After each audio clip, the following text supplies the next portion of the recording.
perkenalkan, kami dari kelompok 5 akan mempresentasikan tentang mekanisme sistem imun pada manusia yang menggunakan media solid. Sebelumnya, perkenalkan, nama saya Lina Anjani dengan NIK F012384925011. Saya perkenalkan, nama saya Rizky Wardina dengan NIK F01238484025022. Media solid, media pembelajaran berbasis solid dapat meliputi pada penggunaan materi fisik yang tangible seperti poster atau gambar dan alat peraga yang memungkinkan siswa untuk belajar secara interaktif dan menyentuh secara langsung. Hal ini dapat meningkatkan pemahaman dan keterlibatan siswa dalam pembelajaran. Adapun bahan yang kami gunakan adalah gambar yang dilapisi oleh kardus dan plastisin yang sudah dibentuk-bentuk menjadi alat peraga. Di video kali ini kita akan menjelaskan tentang bagaimana sistem imun bekerja pada tubuh kita. Seperti permisalan, ini adalah bagaimana nyamuk ini akan hinggap di tubuh kita. Nah, setelah hinggap ini, biasanya nyamuk akan melepaskan bahan kimia dan menghisap darah kita. Dan setelah dia kenyang, dia akan terbang. Lalu, kulit yang tergigit nyamuk akan timbul bentol yang bersifat gatal. Bentolan ini adalah sebuah pertanda kalau kalian dilindungi oleh sistem imun. Ini merupakan perlindungan dari infeksi, penyakit, atau sakit-sakit lainnya. Jadi, jika tanpa sistem imun, kita akan terkena difteri.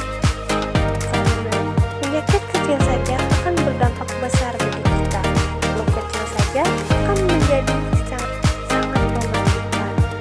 Nah, dasarnya sel imun kita yaitu bergantung pada sel darah putih atau leukosit. Leukosit itu berasal dari sini. Jadi, sel darah putih berasal dari sumsum tulang. Nah,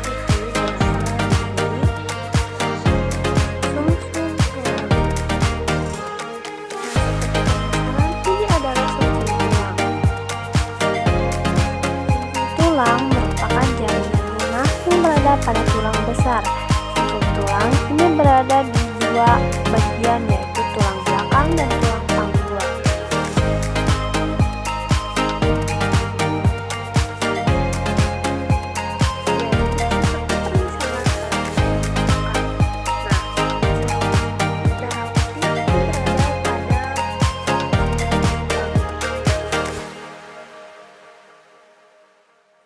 Jika kita belah, di dalam sumsum itu ada yang namanya sel punca.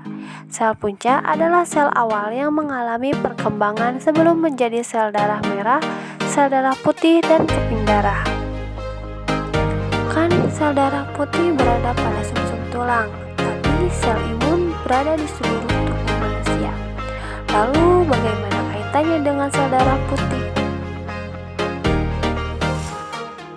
Kan sel darah putih berada pada sumsum tulang, tapi sistem imun di seluruh tubuh manusia. Lalu bagaimana kaitannya dengan sel darah putih?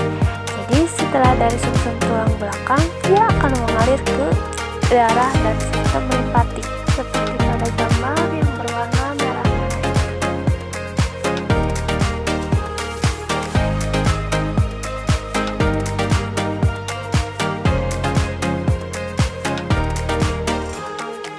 Dan aliran darah yang dilewati sel darah putih ini merupakan jejaring tubuh yang membantu membuang racun dan membunuh tubuh. Pada saat bergerak dalam tubuh, leukosit bekerja sebagai petugas keamanan yang selalu mengawasi setiap pergerakan yang mencurigakan. Nah, leukosit ini mengandalkan sel penting. Pada saat bergerak dalam tubuh, leukosit bekerja seperti petugas keamanan yang selalu mengawasi setiap pergerakan yang mencurigakan.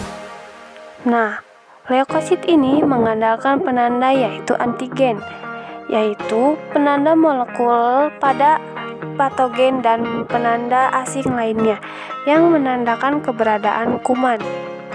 Jadi, antigen ini yang akan menghandle atau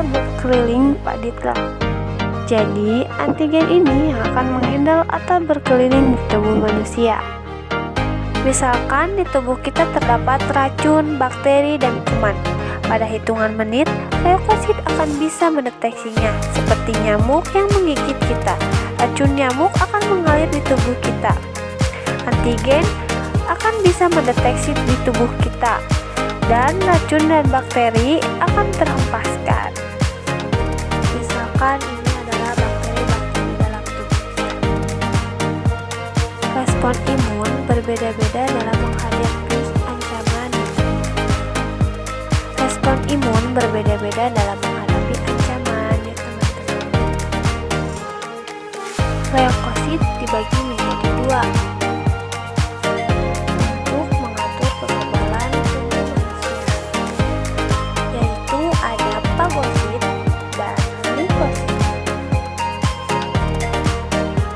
Dari kedua ini, sebagai pengatur kekebalan utama yaitu fagosit yang menjadi pengatur utama dalam imun tubuh. Fagosit mendorong sistem imun tubuh Fagosit yang menjadi pengatur imun tubuh utama. Fagosit mendorong sistem imun tubuh dengan mengirimkan makrokarbon dan sel-sel dendrit dalam tubuh. Anggap saja ini adalah sebuah aliran darah. Bagaimana sih cara kerjanya dalam tubuh kita? Kita ganti dari fagosit ini ke fagosit yang ini. Cara kerjanya fagosit, dia akan berkeliling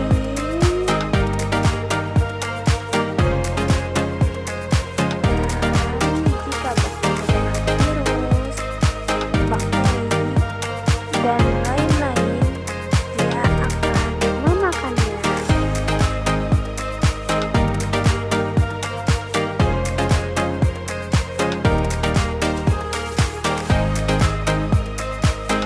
Dengan memakannya, dia akan mengenali antigen dan akan menginformasikan jenis antigen yang ada pada virus tersebut ke limfosit. Ini adalah limfosit. Fagosit akan menginformasikan ke limfosit.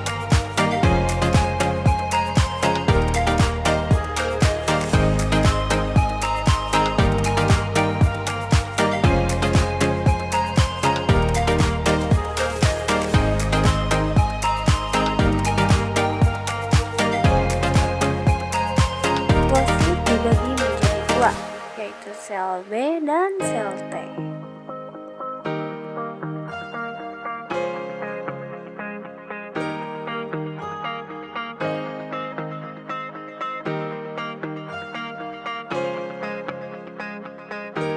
Sel T akan mencari tubuh yang terdeteksi adanya virus. Dengan cepat, dia akan menghempaskan virus tersebut.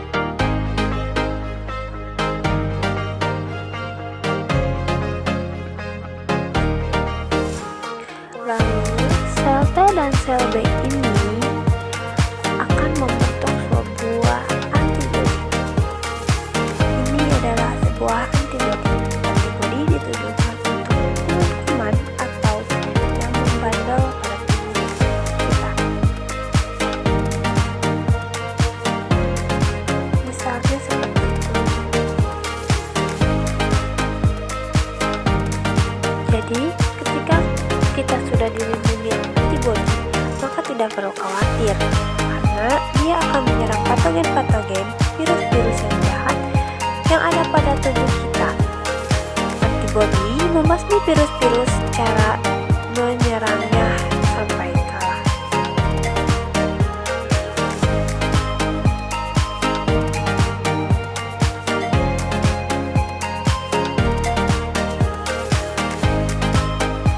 Namun sebenarnya antibodi hanya menghentikan ancaman penyakit agar tidak meningkat. Virus tidak akan hilang, akan membutuhkan waktu beberapa hari karena tubuh butuh memprosesnya. Nah, seperti bentolan ini tidak akan hilang dalam waktu yang cepat. Akan butuh waktu beberapa lama karena tubuh akan memprosesnya.